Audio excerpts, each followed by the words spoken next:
Yes याचिकों याचियों की यह दलील त्रमुखी है कि आक्षेपित आदेश अनुचित है। पूर्णविराम। प्रथम मत यह है कि न तो उन्होंने और न ही कांग्रेस विधानमंडल दल के नेता ने अध्यक्ष के समक्ष कोई आवेदन किया था। पूर्णविराम। इसलिए अध्यक्ष निर्णेता का कोई आदेश पारित नहीं कर सकते थे। पूर्णविराम। द्वितीय, ऐसी कोई भी सामग्री नहीं थी जिसके आधार पर कोई भी युक्तियुक्त व्यक्ति ऐसे निष्कर्ष पर पहुंच सकता था। और तृतीय, याचियों द्वारा हस्ताक्षरित घोषणाओं पर की गई कार्रवाई करते हुए भी अध्यक्ष को यह अभिनिर्धारित करना चाहिए था कि विभाजन करने के लिए केवल करार हुआ था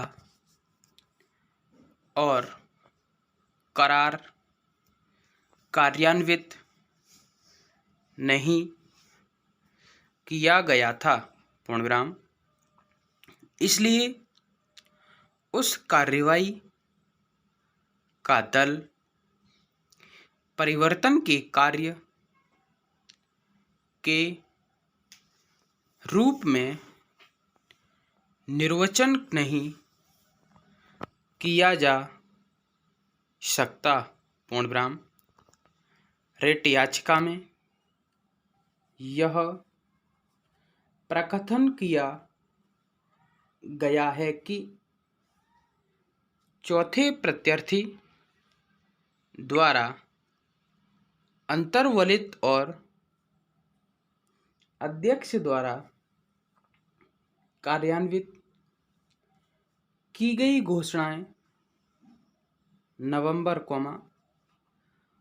1989 में हस्ताक्षरित की गई थी, जब संसदीय निर्वाचन की जागृति में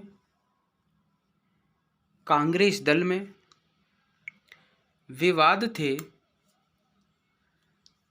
और तत्पश्चात विवाद का हल हो गया था। पूर्णविराम। याचियों ने दल परिवर्तकों का साथ नहीं दिया था। पूर्णविराम।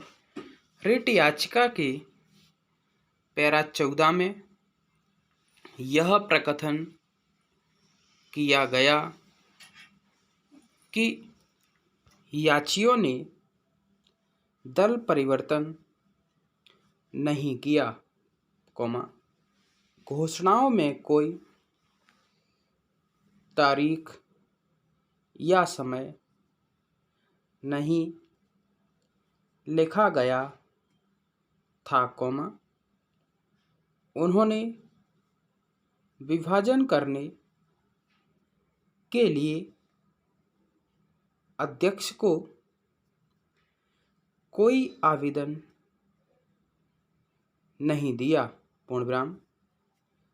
याचियों के विद्वान काउंसिल द्वारा यह दलील दी गई है कि घोषणाओं की अंतर्वस्तु का दल परिवर्तन के कार्य की कोटि में आने के रूप में निर्वचन नहीं किया जा सकता। पूर्णविराम। पैरास्टार्ट। रिट याचियों को उपबंध अर्थात घोषणाओं के साथ साथ चौथे प्रत्यर्थी द्वारा फाइल की गई याचिकाओं की प्रतिलिपियां भी दी गई थीं। पूर्णविराम। चौथे प्रत्यर्थी ने उन याचिकाओं में विनिर्दिष्ट रूप से यह कहा है कि रिट याचियों में से प्रत्येक ने कांग्रेस दल से दल परिवर्तन किया है। पूर्णविराम। कांग्रेस उसका मूल दल है और तद द्वारा निर्हरता उपगत की है तथा याचियों में से प्रत्येक रिट याची ने कांग्रेस दल के अन्य विधानसभा सदस्यों के साथ अपने मूल राजनीतिक दल में विभाजन कारित करने के लिए सहमत हुए कथन पर हस्ताक्षर किए हैं, किंतु 10वीं अनुसूची के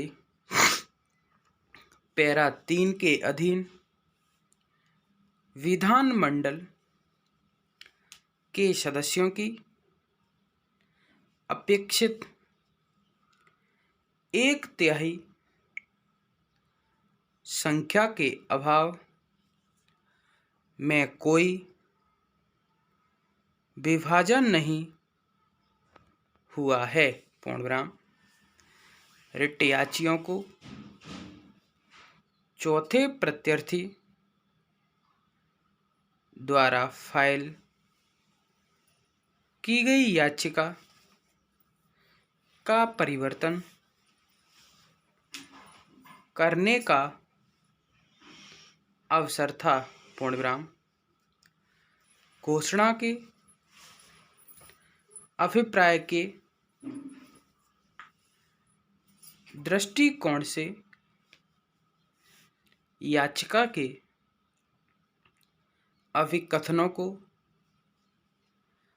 पढ़ने पर यह बात स्पष्ट रूप से प्रतीत होगी कि घोषणाएं लगभग समकालीन थीं। पूर्णविराम। इस पर भी अध्यक्ष को पेश की गई याचियों की लिखित दलील में घोषणाओं के समय, घोषणाओं की अंतर्वस्तु या उनके विधिक प्रभाव के बारे में कुछ भी नहीं कहना था। पूर्णविराम। जैसा कि अब उनके द्वारा दलील दी गई है। पूर्ण विराम। स्टॉप। वीडियो